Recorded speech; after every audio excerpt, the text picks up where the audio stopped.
नमस्ते सदावत्सले मातृभूमि। हम लोग चर्चा करने जा रहे हैं ईडी को दी गई और पावर की। आज केंद्र सरकार ने एक गजट नोटिफिकेशन करके ईडी को इतना शक्तिशाली और बना दिया है कि भारत में व्यापार करने वाला व्यापारी भी अब ईडी के स्कैनिंग में आ जाएगा। और आप ये मानकर चलें, चाहे सर्विस करने वाला हो यानी कि वकालत का पेशा करने वाला, या कोई और सर्विस सेक्टर का व्यक्ति हो, चार्टर्ड अकाउंटेंट है, डॉक्टर्स हैं या फिर कंसल्टेंट हैं, ये सब सर्विस सेक्टर के हैं, ये सभी अब उस दायरे में आने वाले हैं। सब पर ईडी की स्कैनिंग हो सकती है। हर एक व्यापारी जो रजिस्टर्ड व्यापारी है, व्यापार करता है, वो ईडी के दायरे में आने लगा है। अब इसके कई एक मतलब निकाले जा सकते हैं, लेकिन मैं बताऊंगा कि आखिर इसका उद्देश्य क्या है। इसके मतलब ये निकाले जा सकते हैं कि भाई अब ईडी जो है, अब विपक्ष कहेगा ईडी जो है वो अब उसने व्यापारी भी नहीं छोड़े, अब वो प्रोफेशनल्स भी नहीं छोड़ना चाहता, अब ईडी को इतना शक्तिशाली बना दिया है कि परेशान करना शुरू कर देगा। ईडी अब पता नहीं क्या क्या करेगा।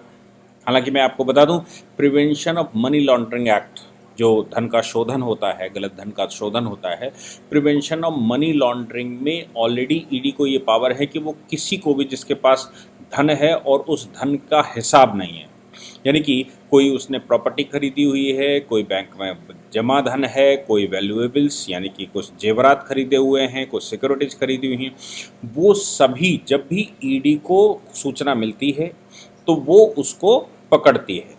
हालांकि ये बात इनकम टैक्स के पास भी है। इनकम टैक्स वाले उस पर छापा मारते हैं, ईडी मनी लॉन्ड्रिंग के मामले को लेकर आती है, प्रिवेंशन ऑफ करप्शन को, तो पीसी एक्ट और मनी लॉन्ड्रिंग इसमें शामिल हो जाता है। तो ईडी को ऑलरेडी अधिकार है कि वो पूछती है कि भाई आपका ये जो धन है वो कहाँ से आया। हालांकि इनकम टैक्स ऑफिस को, इनकम टैक्स को ये राइट है कि वो टैक्सेशन का मामला देखे कि उसका टैक्स कितना चोरी किया गया है और उस चोरी किए हुए टैक्स पर कितनी पेनल्टी शनल्टी लगाकर वो कर सकते हैं। याद रखिएगा कि इनकम टैक्स की चोरी भी क्रिमिनल एक्ट मानी जाती है, जैसे ईडी मतलब प्रिवेंशन ऑफ मनी लॉन्ड्रिंग माना जाता है वैसे ही। तो आपकी आमदनी का सोर्स बताना पड़ेगा। आमदनी के सोर्स बताने के बावजूद अगर टैक्स नहीं भरा तो इनकम टैक्स डिपार्टमेंट आएगा। लेकिन अगर आपने टैक्स भरा है लेकिन आपके पास आय से ज़्यादा संपत्ति है, यानी कि आपको ये खुद नहीं मालूम, आप ये एक्सप्लेन नहीं कर पा रहे कि ये संपत्ति कहाँ से आई हुई है, तो फिर निश्चित रूप से ईडी का मामला बनता है। और ख़ासतौर से सरकारी कर्मचारी जो गुड्स एंड जीएसटी देता है, गुड्स एंड सर्विस टैक्स देता है, या फिर प्रोफेशनल जो गुड्स एंड सर्विस टैक्स देते हैं, उनको बताना पड़ेगा कहाँ से लाए। खैर, ये मामला इसलिए और गंभीर आता है कि जैसे मनीष सिसोदिया का मामला आया, मनीष सिसोदिया के मामले में वो तमाम तरह के जो शराब माफिया हैं वो इन्वॉल्व हैं। उन्होंने पैसा निकाला होगा, शराब माफिया ने पैसा निकाल कर रिश्वत दी होगी, ये सब कुछ हुआ होगा। और इसी प्रकार से तमाम पॉलिटिशियंस को ये जो माफिया देश के हैं, चाहे वो भू माफिया हैं, शराब माफिया हैं या और कोई हैं, ये तमाम लोग इन मामलों में इन्वॉल्व रहते हैं कि वो जो कंपनियां हैं वो फेक कंपनियां बनाई जाती हैं, जिनको शेल कंपनियां कहा जाता है, और तमाम पैसा उसमें लगाया जाता है। यहाँ तक कि फर्जी बिल बनाए जाते हैं, फर्जी इनवॉइस बनाए जाते हैं, कार्टून बेचे जाते हैं, कार्टून भेजे जाते हैं, सब कुछ होता है। लेकिन उसमें होता कुछ नहीं, उसमें चूना भरा होता है, उसमें रद्दी भरी होती है, उसमें पुराना कपड़ा भरा होता है, उसमें स्क्रैप भरा होता है। स्क्रैप से मतलब वो स्क्रैप जो फेंकने लायक है वो ऐसा भरा होता है, लेकिन कार्टून जा रहा है। कार्टून जा रहा है तो पेमेंट कैश में आ रहा है या वैसे आ रहा है। और आपने देखा ही कि गाज़ियाबाद में किस प्रकार से, गाज़ियाबाद और नोएडा के क्षेत्र में किस प्रकार से भोले भाले लोगों के पैन कार्ड इस्तेमाल किए गए या फिर उनके आधार कार्ड इस्तेमाल करके तमाम कंपनियां बनाएगी और टैक्स रिटर्न लिया गया। मतलब कंपनी, ऐसी सैकड़ों कंपनी जिनके पास व्यापार कुछ नहीं है, लेकिन पैसा रिटर्न जो सरकार से वापसी मिलती है, वो रिटर्न में ही तमाम चार्टर्ड अकाउंटेंट ने खेल कर दिया। ये बड़े बड़े खेल करने वाले हमारे देश में हैं। और जैसा मैंने कहा कि अगर कोई पॉलिटिशियन पैसा निकालता है तो वो पैसा किसी व्यापारी के पास स्टोर करता है, व्यापारी उसको नंबर 2 में लगाता है, और नंबर 2 में लगाकर जिस समय पॉलिटिशियन को ज़रूरत पड़ती है तो चुनाव के समय वो वहाँ से निकाल कर इस्तेमाल कर लेता है, यानी कि इस्तेमाल करता है, और इस प्रकार उसका भी कुछ शेयर लग जाता है। और ऐसा होता है, तमाम चार्टर्ड अकाउंटेंट और तमाम इनकम टैक्स की प्रैक्टिस करने वाले वकील ऐसा करते हैं। और खिलाड़ी लोग भी ऐसा करते हैं कि भाई सरकारी अफसर का पैसा ले लिया और उन्होंने लगा के रखा, जब सरकारी अफसर रिटायर होकर जाएगा मांगेगा तो दे देंगे, या फिर वो विदेश में हवाला करके यहाँ से किसी तरह पहुँचा देगा। सरकारी अफसर का बच्चा सरकारी अफसर कहना ठीक नहीं है क्योंकि भारत में कोई अफसर नहीं है। सरकारी कर्मचारी का बच्चा, चाहे वो बड़ी गजटेड पोस्टों पर हो, तो गजटेड कर्मचारी भी अपने बच्चे को अमेरिका ऑस्ट्रेलिया पढ़ने भेजता है, फिर यहाँ से पैसा किसी प्रकार हवाला करके वहाँ भेजता है और भेजता रहता है। बच्चा वहाँ सेटल हो जाता है, एक दिन रिटायर होता है, अपना बोरिया बिस्तर मानता है और वहाँ चला जाता है। यहाँ पर आप इन्वेस्टिगेशन करते रहें, कुछ मिलेगा नहीं। हवाला का नेटवर्क पूरे विश्व में एक्टिव है, ये भी हम सब जानते हैं। तो यहाँ पर आज जो prevention of money laundering act के द्वारा सरकार ने संशोधन किया, यानी कि केंद्र ने संशोधन किया है, उस संशोधन की खास बात ये है क्योंकि उसमें मनीष सिसोदिया सही से फंसने वाले हैं, मनीष सिसोदिया जैसे लोग फंसने वाले हैं। पर विचार करने की बात ये है कि prevention of money laundering act में जो इन्फोर्समेंट अथॉरिटी है उसको जीएसटी नेटवर्क का एक्सेस देने का क्या मतलब है। जीएसटी नेटवर्क की एक्सेस दी गई है।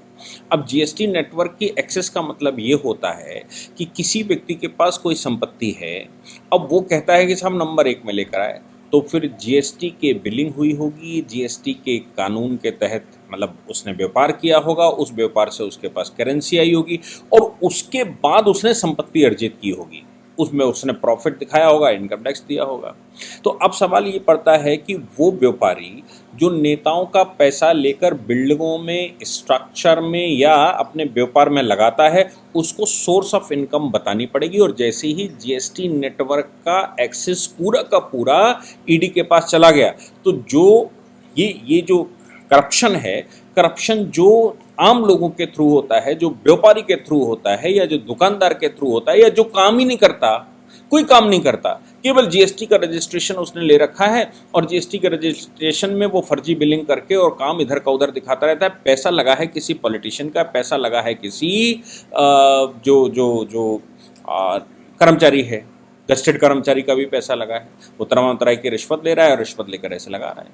ये सारा नेटवर्क अब ध्वस्त होने वाला है। वो लोग जो व्यापार करते हैं, जो लोग जीएसटी भरते हैं, जो कोई कंसल्टेंसी सर्विस करते हैं, भाई कंसल्टेंसी सर्विस में तो कोई वो नहीं है, कोचिंग में तो कोई वो नहीं है। कंसल्टेंसी सर्विस तो पैसा शाम तक आया और उसने कहा कि मैंने कंसल्टेंसी दे दी, ये मेरे पास 1 लाख इकट्ठा हो गया, लेकिन आपने उस पर रसीद काटी होगी, जीएसटी का नंबर डाला होगा, जीएसटी का नंबर डालकर उसको दिया होगा, तो आपके पास उसकी कॉपी होगी। उसकी अगर कॉपी आपके पास है तो फिर ईडी भी उस पर जांच कर सकती है। जीएसटी के पास इतना समय, जीएसटी काउंसिल के पास या जीएसटी देखने वाले जो इनकम टैक्स जो सेल टैक्स ऑफिसर्स हैं या सेल टैक्स के कर्मचारी, उनके पास इतना बड़ा नेटवर्क होने के बावजूद वो अपने अपने कामों में इन्वॉल्व हैं। हम सभी जानते हैं कि इनकम टैक्स अपने में इन्वॉल्व है, खासतौर से सेल्स टैक्स वाले तो खूब इन्वॉल्व हैं, अपनी दुनिया में मस्त है।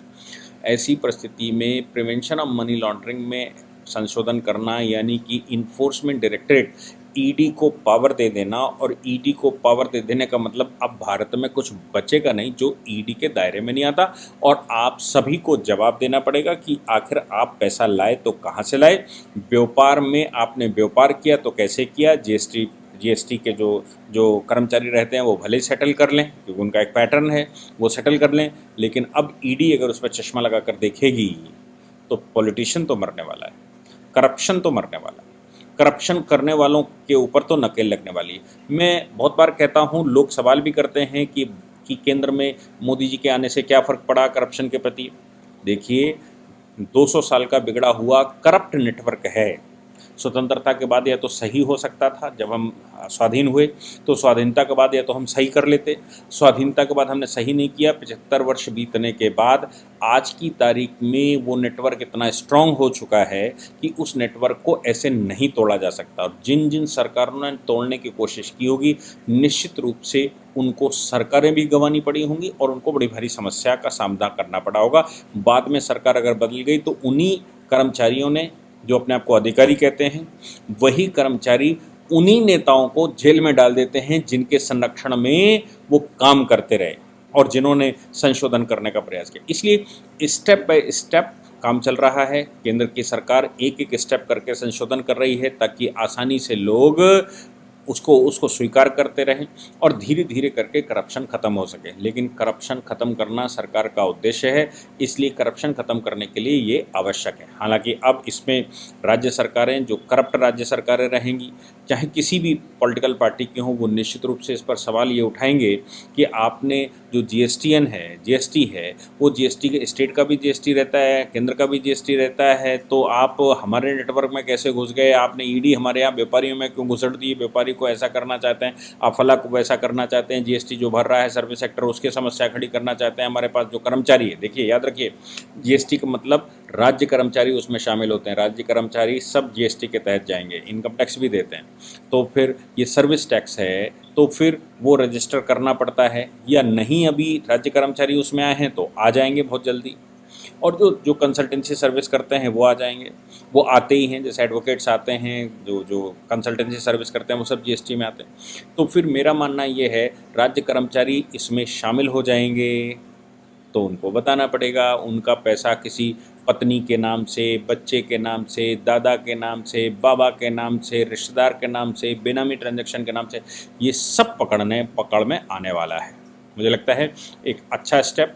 और इससे ये जो समस्या आ रही है कि पैसा कहाँ चला गया, दिल्ली वाला जो शराब घोटाले का पैसा है, वो जीएसटी का जैसे ही नेटवर्क का एक्सेस मिलेगा, वो सोर्स ऑफ इनकम ढूंढेंगे और सोर्स ऑफ इनकम ढूंढकर अभी ये सब सामने आने वाला है, सामने आ सकता है, पकड़ा जा सकता है कि आखिर एकदम ये जो पैसा आया था वो किसके, सिसोदिया के जानने वालों में, केजरीवाल के जानने वालों में ऐसे कौन लोग हैं जिनके अकाउंट में एकदम उछाल आया था, एकदम उन्होंने बहुत बड़े व्यापारी हो गए छोटे से। ये सब कुछ सामने आने वाला है।